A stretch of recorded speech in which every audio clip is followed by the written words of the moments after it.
Hello, Camp Pros. It's Travis. Welcome to this mini session, Marketing Summer Camp Smarter with Data. I'm glad you're here today. Today, I want to talk about some of the most important things that we can do to be as effective as possibly with the time and the money we spend on marketing. So, one of the first things that's important to do is understand the things that we have to measure to know what's effective. So, there's one data point that starts all this off. And by adding up all of the costs of acquiring each camper, then you have an understanding and you can judge from year to year whether or not your marketing is successful. So, for example, you want to be able to measure how much it costs you this year versus last year versus next year. So the lower cost of acquisition, the better you're doing in marketing and the better you can plan things.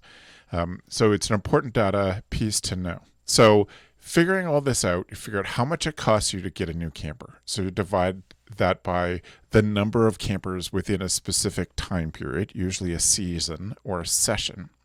That's how you can determine how much it costs and if it's worth it to do all the marketing things.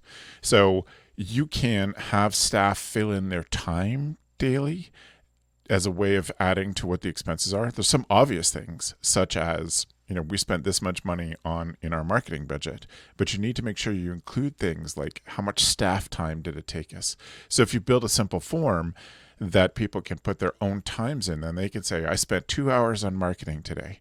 And if you do that over a season, divide it out, you can figure out how much it costs per new camper this year. And that is a real basic marketing first step in metrics, because it helps you figure out the first steps to figuring out what's effective, how much does it cost us, etc.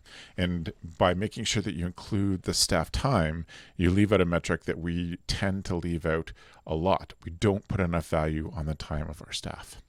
So there are also some database reports that you can do, which are really helpful, that will give you a bit of focus and help you, again, put your efforts into the things that will help you be incredibly effective. So the first thing I think is you need to know who is not yet enrolled. My friend Joanna always calls these the NYE campers, for not yet enrolled. This is the most effective and efficient use of your time marketing summer camp, targeting those people who have already been at camp but are not yet signed up to join you again. All I want is for camp people to focus on what's effective and what's efficient. This is the most important place.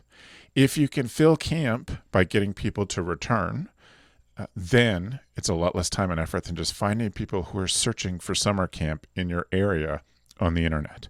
So that's a good and effective place. So you should know who's not yet enrolled. There should be a table that everybody can see. Everybody can add their data to it when somebody enrolls or when they pay. And you hopefully will be able to sort it through your database by the last unit or cabin group that they are in. You can also then learn some things like, does particular staff affect our return rate? Was there one cabin or unit counselor that was great at getting more kids to come back to camp? You can also help yourselves understand if there are certain staff who are great at working with kids of a certain age. That's measured by how willing and excited those kids are to return. Another great thing to measure is the number of first-year families and who they are.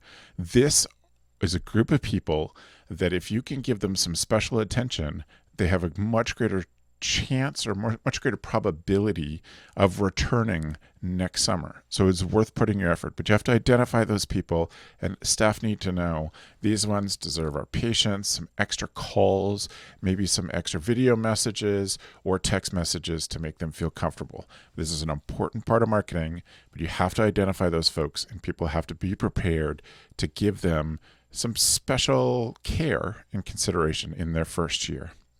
You should also have data on what area people are from, what schools they go to, so you can sort by postal code or zip code, And then you can know where there are neighborhoods where you have strong connections or schools where you have strong connections. And you can use that again to focus your marketing on what's effective. It will always be more effective to go into a neighborhood where you're known, where your reputation precedes you, than it will be to just go to a school or target with ads a particular neighborhood.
Is something totally different when you do ads.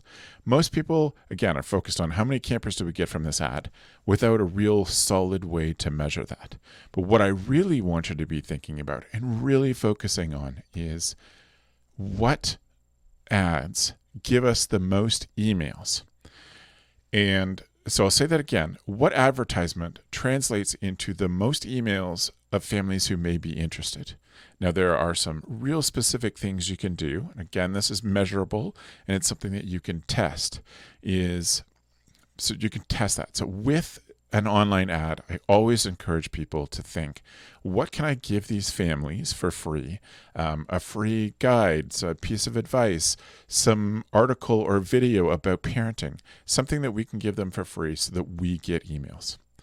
The problem with summer camp, or I guess one of the struggles of summer camp, is that it's complicated. It's hard to do. There's a lot of paperwork. There's a lot of planning.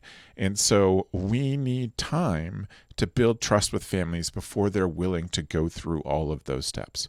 We need time to say, you can trust us. We understand how hard this decision is. We are going to do everything in our power to prove ourselves to you as a family.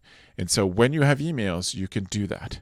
When you buy an ad that just sends somebody from the ad, let's call it the Google results page, from the ad at the top into the middle of your website or onto the front page of your website, you don't know who those people are when they arrive. You might see from Google Analytics, our ad sent us 10 families this month, but you don't know who they are specifically. The only way that you can do that, give them the time and attention that they will need to trust you, is to offer them something that is free that you get your emails. It's called an incentive. Sometimes in sales, they call it a lead magnet, meaning that you're attracting in the leads, those families who may be interested in sending their kids. But if you just have an ad that drives people to your front page, then those people, you have no way of knowing if they actually do decide to send their kids. You have no way of tracking or following up with them. You're relying on that front page, the place where they land in that ad, being so incredibly good that parents will automatically want to send their kids. Versus have an ad that sends people to a landing page where you take down their emails, can offer them something free, 10 best parenting advice learned from being a camp director, something that those parents need. They give you their email, you send them the PDF, and now you have that piece of information that you can follow up on, that you can spend time with, that you can build a whole program around, because you have the right and the ability to keep communicating with families. When they just show up on the front page of your website from an ad, they read, they leave, you have no way of following up. But if you spend the time when you have their email and the ability to communicate with them, then you know that you have much greater chance of building trust with them, of earning the right for them, earning the right to ask them to send their kids to you. This is a very important thing that will help you, again, be efficient and effective with your summer camp marketing. Thanks for watching, everybody.